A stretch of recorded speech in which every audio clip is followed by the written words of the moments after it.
Hello, today I'm going to be talking about the French Revolution. Now we're going to pick up from when King Louis XVI becomes an actual king. But the economy wasn't looking so good. So they came up with one idea. Tax the poor, tax the poor, tax the poor, and also tax the poor. So, for example, in the American Revolution, you would be taxed for many things because Britain was broke. So it's like the same situation in this French Revolution. So you could think it like that. But the citizens did not like that. So the Age of Enlightenment began. They started to doubt their king. They started to say, why do we need a king now?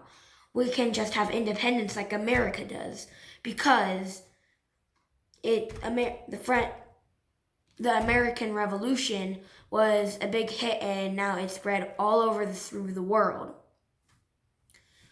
So after this, some angry citizens who wanted to revolt decided to raid a hotel that had many guns. But there was one problem. They did not have ammunition. But they gladly knew a place where there was. This was the Bastille. The Bastille had over 160,000 pounds of gunpowder. So they took this opportunity, and on July 14th, in the morning, they began to riot. They told Governor Delaunay, the controller of the Bastille, to surrender all of the gunpowder and he will not die. But he did not. Soon, a couple hours later,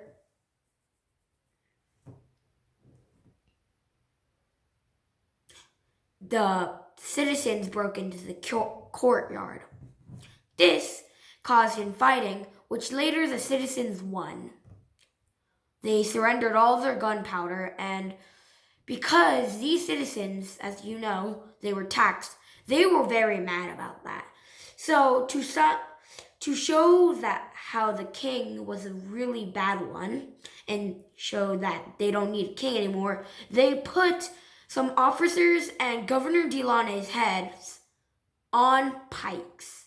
Now, this was probably one of the most important events in the French Revolution. This has caused a spark for other citizens to stand up and also revolt.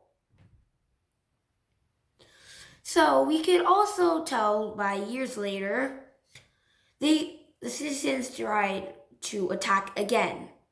But there was a problem. One group, no, a few years,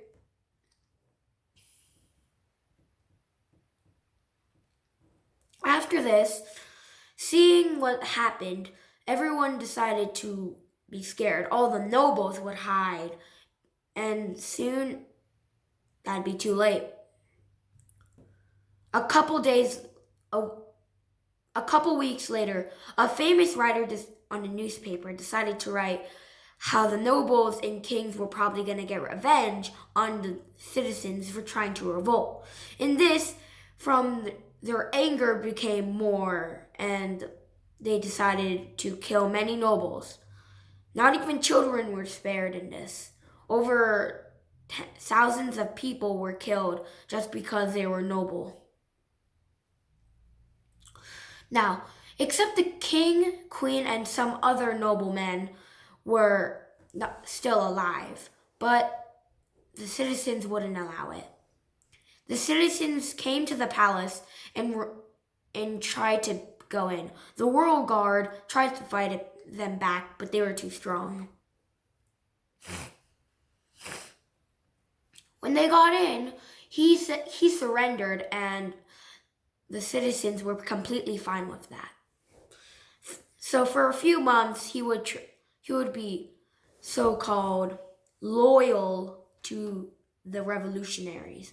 But countries from around they heard what was going on. And they didn't want it to happen in their countries. So they were like, hey, you better stop and give King Louis the crown again, or else we will raid you. And then as King Louis saw that, he was hoping that they would said okay. But the revolutionaries was like, nah, we're not gonna do that. And so one they decided to and so two groups formed. One group just wanted to kill King Louis, and the other decided to.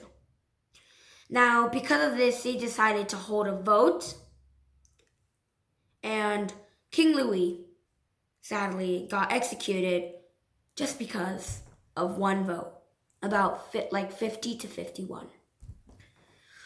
Now, as he was executed near the Bastille, and later his wife would later hear the sounds of gunfire as signaling King Louis XVI was dead, and soon she would also be executed.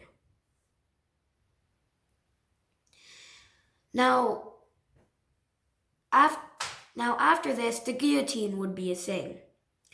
They would find many people who were so dishonest and disregarding about the revolution. They would be their heads would be going to the guillotine, and they would all die. Now, this dictator would be a dictator would be causing this from the government. Well, so new called government, but this wasn't really fair. People would die if you would say, oh, I kind of feel bad. And if someone heard you, like some of the guards, they would send you to the guillotine for thinking that you aren't. They would send you to the guillotine thinking that you aren't a revolutionary. But soon, this dictator got caught by his own rules. He said something about, he said, well, I kind of feel bad for those people. I mean, I did kill many, but then because those were so-called not revolutionaries, he also got killed from that. After that, they stopped it because they did not want any more people to die. About 20,000 people died from that, and so that is how the French Revolution kind of ended. After that, new governments were formed, new businesses were formed, people went back to their homes and just chillaxed. So yeah, this is my summary of the French Revolution.